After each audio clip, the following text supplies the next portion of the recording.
அனைவருக்கும் வணக்கம். நான் உங்கள் சாந்தி பேசுகிறேங்க. இன்றைய பதிவில் நம்ம என்ன பார்க்க போகிறோம் அப்படின்னு பார்த்தீங்கன்னா, நாளை வைகுண்ட ஏகாதேசி. குளிக்கும் தண்ணீரில் இந்த ஒரு பொருளை கலந்து குளியுங்கள், வீட்டில் பணவரவு அதிகரிக்கும்னு சொல்லியிருக்கேன் இல்லையா? அப்படி என்ன ஒரு பொருளை நம்ம கலந்து குளிக்கணும் அப்படிங்கிறத பற்றி தான் இந்த பதிவில் நாம் தெளிவாக பார்க்க போகிறோம். வாங்க வீடியோக்குள்ளே போகலாம். நாளைய தினம் பார்த்தீங்க அப்படின்னா மிக மிக சக்தி வாய்ந்த நாள் அப்படின்னே நாம் சொல்லலாம். நாளைய தினம் வைகுண்ட ஏகாதேசி ரொம்ப ரொம்ப சிறப்பு வாய்ந்ததுங்க. நம்மளுக்கு மாதம் ஏகாதேசி வந்தாலும் இந்த வைகுண்ட ஏகாதேசி அப்படிங்கிறது ரொம்பவே சிறப்பு வாய்ந்தது. பெருமாள் பக்தர்கள் அனைவரும் இந்த வைகுண்ட ஏகாதேசியில் துளசி தீர்த்தம் அணிந்து முழுமையாகவே விரதம் இருப்பாங்க. இந்த விரதம் எப்படி இருக்க வேண்டும் அப்படின்னு பார்த்தீங்கன்னா, ஏகாதேசி விரதம் அப்படிங்கிறது நம்மளுக்கு தசமியிலிருந்தே ஆரம்பிச்சிருங்க. அதாவது இன்னைக்கு ஒரு பொழுது மட்டும் உணவு உட்கொள்ள வேண்டும், இல்லைன்னா மதியத்தோடு நீங்கள் உங்களுடைய உணவை முடித்து விட்டு இரவு உணவு அப்படிங்கிறது ஒரு பால் பழம் அந்த மாதிரி எளிமையான உணவாக எடுத்துட்டு விரதத்தை இருந்துக்கணுங்க. அடுத்தது பார்த்தீங்க அப்படின்னா, நாளைய தினம் ஏகாதேசி அன்று முழுமையாக உபவாசமாக இருக்க வேண்டும். வெறும் துளசி தீர்த்தம் மட்டும் அணிந்து கொண்டு முழுமையாக விரதம் இருந்து இரவு பார்த்தீங்க அப்படின்னா உறக்கம் இல்லாமல், அதாவது கண் விழித்து இருக்க வேண்டும். அது கண் விழிக்கணும், தூங்காமல் இருக்கணும் அப்படிங்கிறதுக்காக ஏதாவது மூவி பார்ப்பது, ரீல்ஸ் பார்ப்பது இந்த மாதிரியெல்லாம் செய்யாமல் இறை நாமத்தை ஜெபித்து கொண்டே இருக்க வேண்டும். அதுதான் முழுமையாக நம்ம விரதம் இருந்த பலனை நம்மளுக்கு கொடுக்கும். மறுநாள் பார்த்தீங்க அப்படின்னா நீங்கள் இந்த துளசி தீர்த்தத்தை எடுத்துக்கொண்டு உங்களுடைய விரதத்தை நிறைவு செய்து கொள்ளலாம். இதில் விரதம் நிறைவு செய்யும் பொழுது சுண்டைக்காய், அதே மாதிரி நெல்லிக்காய், அகத்திக்கீரை இது எல்லாம் உணவில் சேர்த்து கொள்வது அப்படிங்கிறது ரொம்பவே சிறப்பு வாய்ந்தது. இது பாரணை அன்னைக்கு இந்த குழம்பெல்லாம் செஞ்சு நீங்கள் உங்களுடைய விரதத்தை நிறைவு செய்து கொள்ளலாம். ஏகாதேசி விரதம் அப்படிங்கிறது முறைப்படி இப்படித்தான் இருக்கணும். இதில் நம்மளுக்கு பார்த்தீங்கன்னா முழுமையாக உண்ணாமல் உறங்காமல் பெருமாளை நினைத்து விரதம் இருந்தோம் அப்படின்னா கண்டிப்பாக நம்மளுக்கு வைகுண்டத்தில் இடம் இருக்குது அப்படிங்கிறது ஐதீகம். அப்போது இதில் நம்ம இப்போது நிறைய மருந்து மாத்திரைகள் எடுத்துக்கிறோம், உடம்புக்கு முடியாமல் போயிடுது, இந்த விரதமெல்லாம் என்னால் இருக்க முடியாது அப்படிங்கிறவங்க ரொம்ப ரொம்ப எளிமையான உணவுகளை எடுத்துக்கொள்ள வேண்டும். அசைவம் அப்படிங்கிறது முழுமையாக தவிர்க்க வேண்டும். அது அன்றைய தினம் எடுத்துக்கொள்ளவே கூடாது. அதே மாதிரி பார்த்தீங்கன்னா அன்றைய தினம் பெருமாள் கோவிலுக்கு போய் 2 நெய் தீபங்கள் ஏற்றி துளசி மாலைகள் சாற்றி பெருமாளை தரிசனம் செய்துட்டு வருவது அப்படிங்கிறது மிக மிக சிறப்பான பலனை நம்மளுக்கு கொடுக்கும். இப்படிப்பட்ட சக்தி வாய்ந்த வைகுண்ட ஏகாதேசி அன்றைய தினம் நாம் குளிக்கும் பொழுதே அந்த தண்ணீரை புனித நீராக்கி குளிக்கும் பொழுது நம்மக்கிட்ட இருக்கக்கூடிய கெட்ட சக்திகள், வறுமைகள், தரித்திரங்கள்லாம் நீங்கி உங்ககிட்டையும் சரி வீட்லேயும் சரி செல்வச் செழிப்பை ஏற்படுத்தக்கூடிய, அதிர்ஷ்டத்தை ஏற்படுத்தக்கூடிய இந்த ஒரு பொருளை நீங்கள் குளிக்கக்கூடிய தண்ணீரில் கலந்து குளிங்க. சரி, அது என்ன கலந்து குளிக்கணும் அப்படின்னா, பெருமாளுக்கு உகந்த பச்சை கற்பூரம் சும்மா ஒரு துண்டி எடுத்து அதை 2 விரலில் நசுக்குனீங்கன்னாலே அது பவுடர் ஆகிடும். அதையும் நீங்கள் குளிக்கக்கூடிய தண்ணீரில் கலந்துக்கோங்க. ஒரு 2-3 துளசி இலைகளையும் அந்த நீரில் போட்டுடுங்க.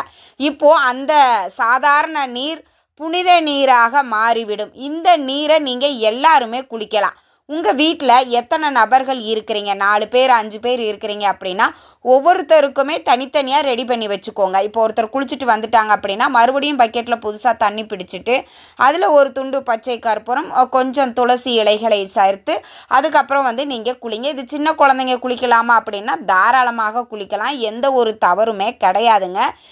இது நீங்கள் கண்டிப்பாக குளிக்கும் பொழுது உங்ககிட்ட இருக்கக்கூடிய கெட்ட சக்திகள், நெகட்டிவிட்டி எல்லாமே தீர்ந்து எல்லாமே நீக்கிவிடும். இந்த பச்சை கற்பூரம் பார்த்தீங்கன்னா பணத்தை வசீகரிக்கும் தன்மை கொண்டது. இதை கலந்து நீங்கள் குளிக்கும் பொழுது உங்களுக்கு பண வரவு அதிகரிக்கும் அப்படின்னும் சொல்லப்பட்டிருக்குது.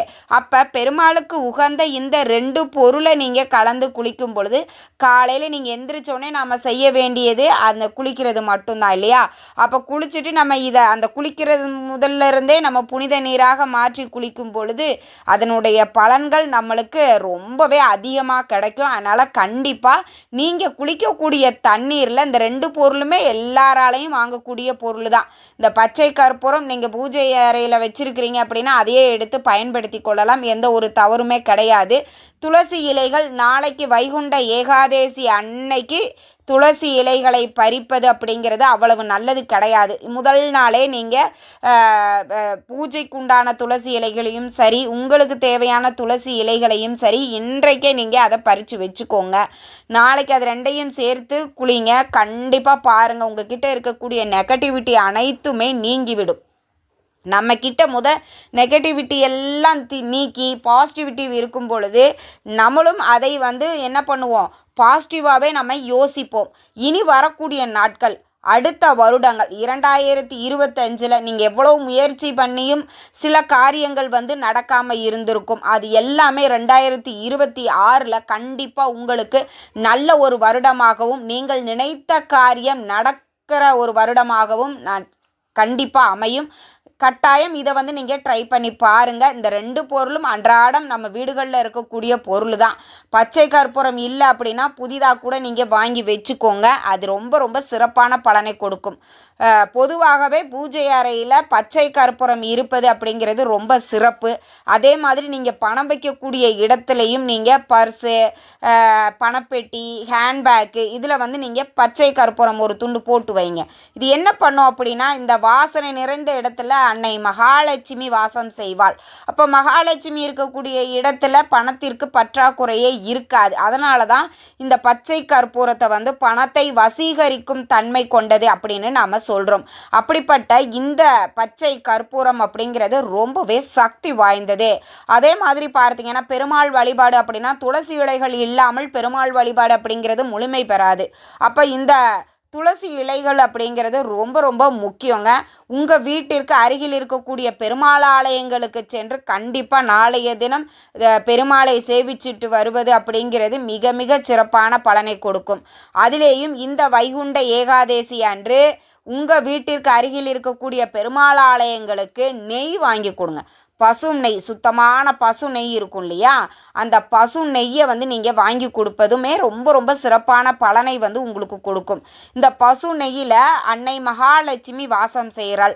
அப்போ அதை கொண்டு நம்ம பெருமாளுக்கு அவங்க தீபம் ஏற்றுவதற்கோ நெய்வேத்தியம் செய்வதற்கோ பயன்படுத்துவாங்க. அப்போ கண்டிப்பாக அந்த நெய் எப்படி உருகுகிறதோ அதே மாதிரி உங்கள் வாழ்க்கையில் இருக்கக்கூடிய கஷ்டங்கள், கவலைகள் அனைத்தையும் உருக்கி கரைந்து காணாமல் போய்விடும். அதனால் கட்டாயம் இதையும் நீங்கள் வாய்ப்பு இருக்கிறவங்க, வசதி இருக்குது அப்படின்னா நிறைய வாங்கி கொடுங்க. இல்லை அப்படிங்கிறவங்க 50 கிராமோ 100 கிராமோ உங்களால் எவ்வளோ வாங்கி கொடுக்க முடியுமோ உங்கள் வசதிக்கு ஏற்ப வாங்கி கொடுங்க.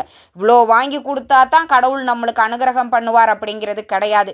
நம்மளால் என்ன முடியுமோ அதை இயன்ற அளவு முழு மனதோடு நம்பிக்கையோடு நாம் செஞ்சோம் அப்படின்னா கண்டிப்பாக பெருமாள் நம்ம வாழ்க்கையில் இருக்கக்கூடிய வறுமைகளையும் தரித்திர நிலைகளையும் நீக்கி செல்வ செழிப்பை ஏற்படுத்தும். கட்டாயம் செய்து பாருங்கள், கை மேலே பலன் கிடைக்கும். இந்த தகவல் உங்களுக்கு ரொம்பவுமே பயனுள்ளதாக இருந்திருக்கும்னு நினைக்கிறேன். வீடியோ பிடிச்சிருந்தால் லைக் பண்ணுங்கள், ஷேர் பண்ணுங்க, கமெண்ட் பண்ணுங்க. இந்த பதிவை உங்களுடைய உற்றார் உறவினர்கள் நண்பர்களுக்கும் ஷேர் பண்ணுங்க. அவங்களும் பார்த்து பயன்பெறட்டும். நன்றி, வணக்கம்.